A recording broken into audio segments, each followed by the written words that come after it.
Permita-me dizer, senhor presidente, Santa e Bela Catarina. Nós temos sempre o hábito de mencionar essa palavra por conta da beleza do nosso estado, tanto no seu litoral quanto nas terras altas, como chamamos, onde temos nesse período do ano um clima, uma temperatura muito baixa, um clima muito frio, o que também é parte da beleza catarinense. Senhor presidente, senhoras senadoras e senhores senadores, ouvintes da Rádio Senado e também assistentes da TV Senado, eu venho à tribuna mais uma vez para abordar um assunto que não está tão presente na ordem do dia e no debate político, exatamente porque os problemas que o Brasil enfrenta são muito graves e muito sérios.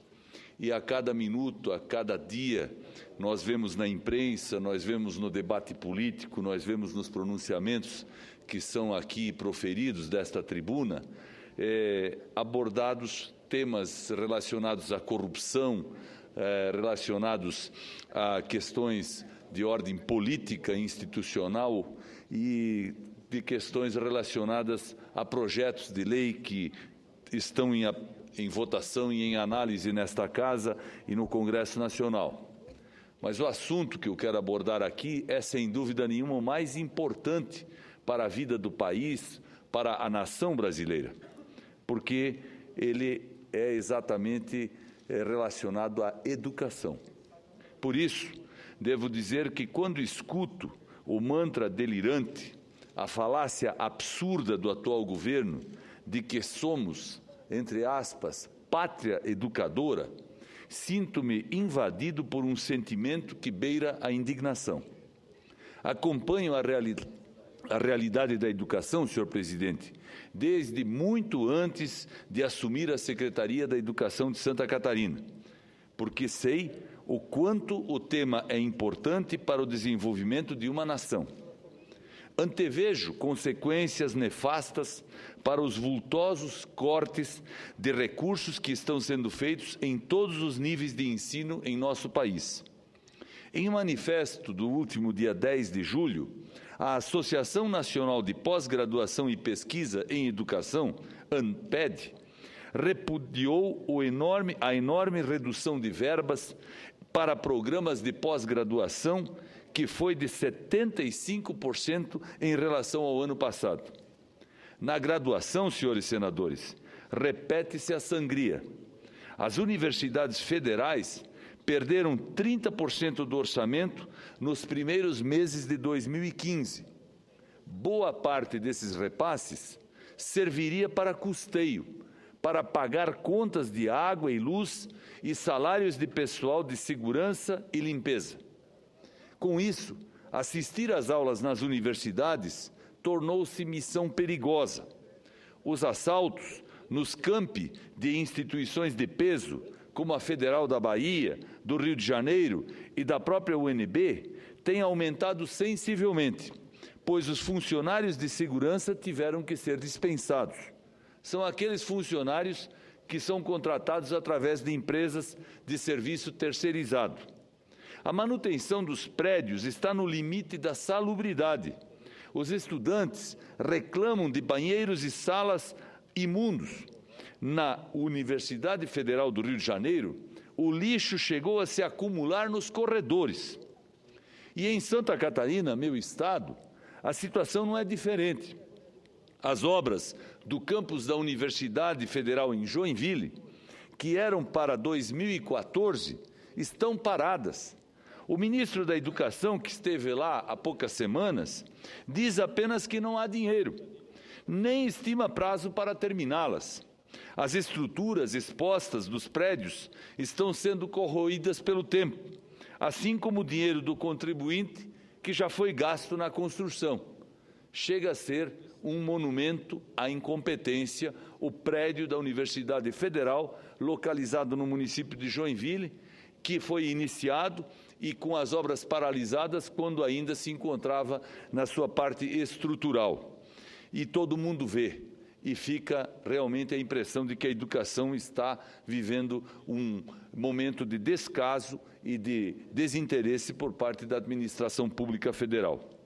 Cenário semelhante ao de Santa Catarina se verifica no campus da Universidade Federal do meu estado, em Curitibanos, no meio-oeste catarinense. Lá, os estudantes entraram em greve, ocupando o prédio da universidade para protestar contra lastimáveis condições de ensino a que são submetidos por falta de estrutura, equipamento e até de professores.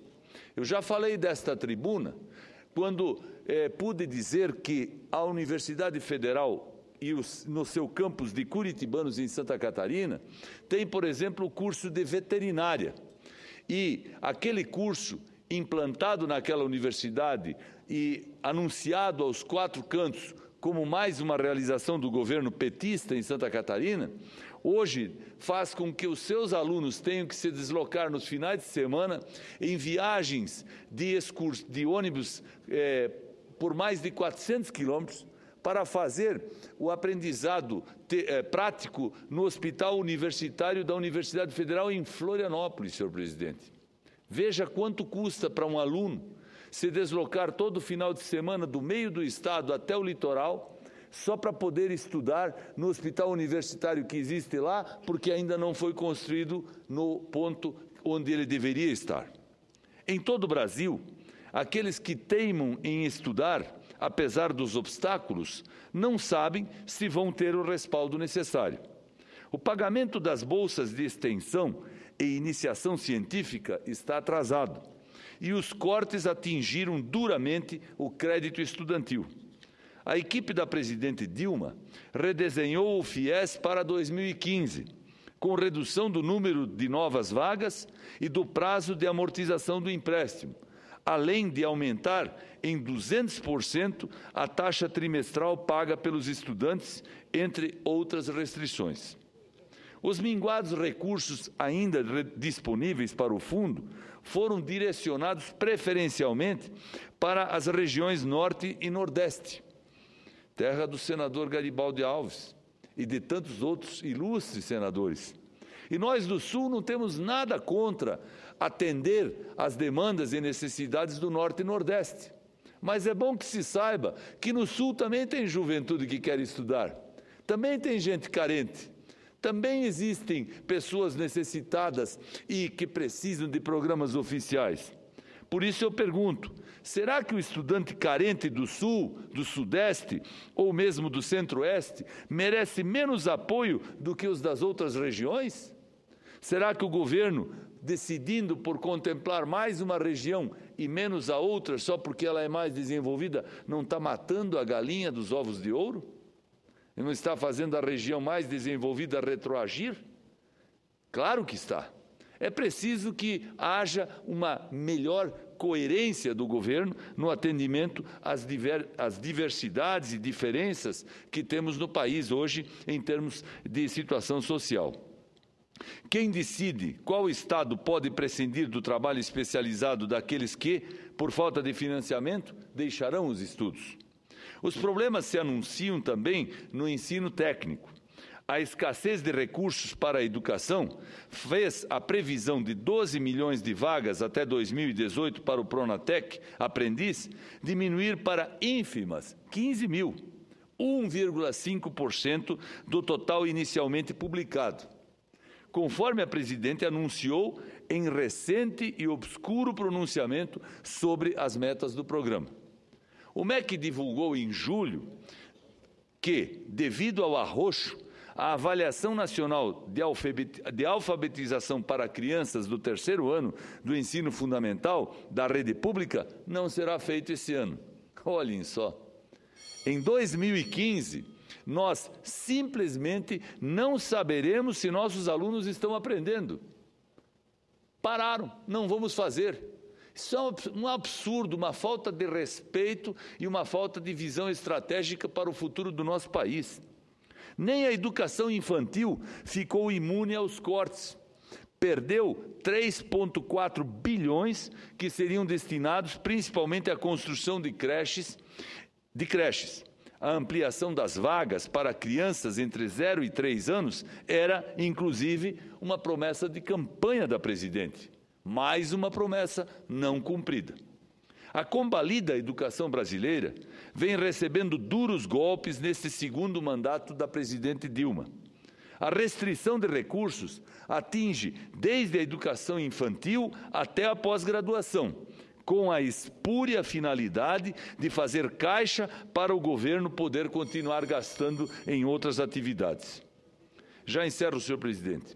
Ao tapar o buraco fiscal com cortes na educação, o governo está privando os brasileiros da ferramenta mais eficaz de emancipação social e econômica de um povo.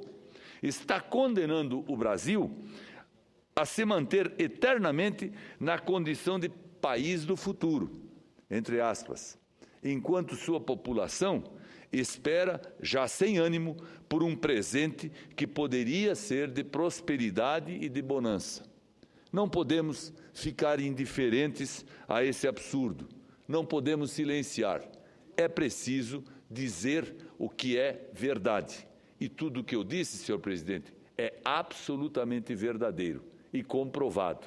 A educação brasileira vai mal, precisa de socorro, precisa de nós todos, porque a criança que está na escola, o jovem que está na universidade, o professor que trabalha obstinado com salário baixo, se sentem todos absolutamente desprotegidos e desamparados. Parabéns, senador.